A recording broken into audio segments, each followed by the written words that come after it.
को जिसने नहीं छोड़ा, नशे की लत को जिसने नहीं छोड़ा, उसे यह दुनिया छोड़कर जाना पड़ता है।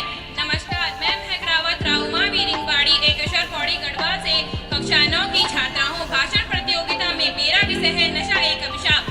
महोदय, वास्तव में देखा जाए तो नशा एक अभिशाप ही तो है। यह एक ऐसी बुराई है जिसमें मनुष्य के अनमोल जीवन जीने से पहले ही मौत का शिकार हो जाता है। नशे के लिए समाज में शराब, गांजा, भांग, अफीम, जर्दा, गुटखा, तंबाकू और धूम्रपान में बीड़ी, सिगरेट, हुक्का, चिलम सहित चरस, स्मैक, कोकेन, ब्राउन शुगर जैसे घातक मादक दवाओं तथा पदार्थों का इस्तेमाल किया जा रहा है। महोदय, अब बात करते हैं आखिरकार ये नशाखोरी क्या है। मादक पदार्थों के नियमित सेवन को नशाखोरी कहा जाता है। जब कोई व्यक्ति किसी मादक पदार्थ का नियमित सेवन करता है तो वह उसका आदी हो जाता है और उस नशे के अभाव में उसका मानसिक शारीरिक संतुलन डगमगा जाता है। महोदय, नशाखोरी की परिभाषा को मैं 4 पंक्तियों में समेटने की कोशिश करती हूँ। वर्तमान खाक है और भविष्य भी धुआं धुआं, वर्तमान खाक है और भविष्य भी धुआं धुआं, बिगड़ी सी सोच और घना अंधेरा, हर तरफ सिर्फ निराशा ही निराशा। अरे यही तो है इस नशे की परिभाषा, इस नशे की परिभाषा। वर्तमान में भारत विश्व में सर्वाधिक युवा आबादी वाला देश है। इसकी 65% आबादी 35 वर्ष से कम उम्र की है। परंतु क्या हो गया है आज की युवा पीढ़ी को? किस ओर जा रहा है हमारा समाज? आज की युवा पीढ़ी नशे की गुलाम बनती जा रही है। नशे रूपा धीमा जहर उनकी रगों में दौड़ता जा रहा है। हमारे देश में लगभग 21% लोग नशे का सेवन करते हैं।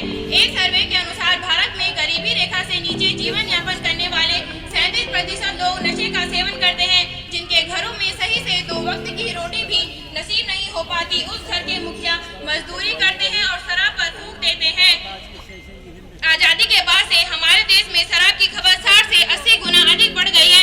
विश्व वयस्क तंबाकू सर्वेक्षण के अनुसार एक सिगरेट व्यक्ति के जीवन की 9 मिनट आयु कम कर देती है। प्रत्येक 60 सेकंड में तंबाकू और अन्य मादक द्रव्यों से एक की मौत होती है। महोदय, नशा एक ऐसी समस्या है जिसमें एक व्यक्ति के साथ ही साथ उसका पूरा परिवार बर्बाद हो जाता है।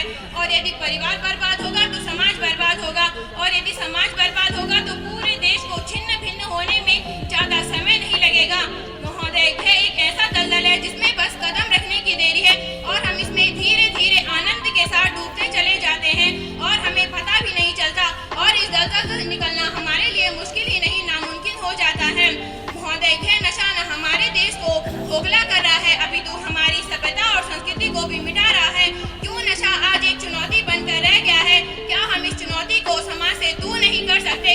हम कर सकते हैं, क्योंकि यूं ही बैठने से नैया पार नहीं होती, यूं ही बैठने से नैया पार नहीं होती, कोशिश करने वालों की कभी हार नहीं होती। इसीलिए जिन नंगे हाथों को पकड़कर हमने उन्हें चलना सिखाया है, उन्हीं हाथों को पकड़कर हमें उन्हें उस रास्ते से वापस आना होगा। हर परिवार, हर वर्ग को अपनी जिम्मेदारी सुनिश्चित करनी होगी ताकि वह जीवन की किसी भी परिस्थिति में अपने आप को अकेला ना समझे और नशे की राह न पकड़े। क्या आवश्यकता है उन लोगों को शराब परोसने की जो किसी के अंतिम संस्कार में शामिल होते हैं? क्या इतनी भी संवेदना नहीं बची हमारे समाज में? मैं पूछती हूँ कि घर में कोई भी शुभ कार्य हो और आतिथ्य शराब पिलाकर ही किया जाए। क्या हर खुशी और हर गम को व्यक्त करने का शराब ही एकमात्र माध्यम रह गया है? ऐसी विकृत परंपराओं को हटाने के लिए हमें कदम उठाना ही पड़ेगा।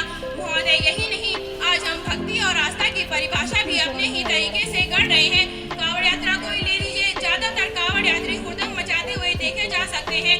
कुछ नशा करने वाले व्यक्ति शिवजी की चिलम पीते हुए तस्वीर का हवाला देते हुए यह साबित करने की कोशिश करते हैं कि नशीले पदार्थों की बिक्री पर कोई बुराई नहीं। हालांकि वे शिवजी की तरह जहर नहीं पिएंगे, लेकिन गांजा जरूर पिएंगे।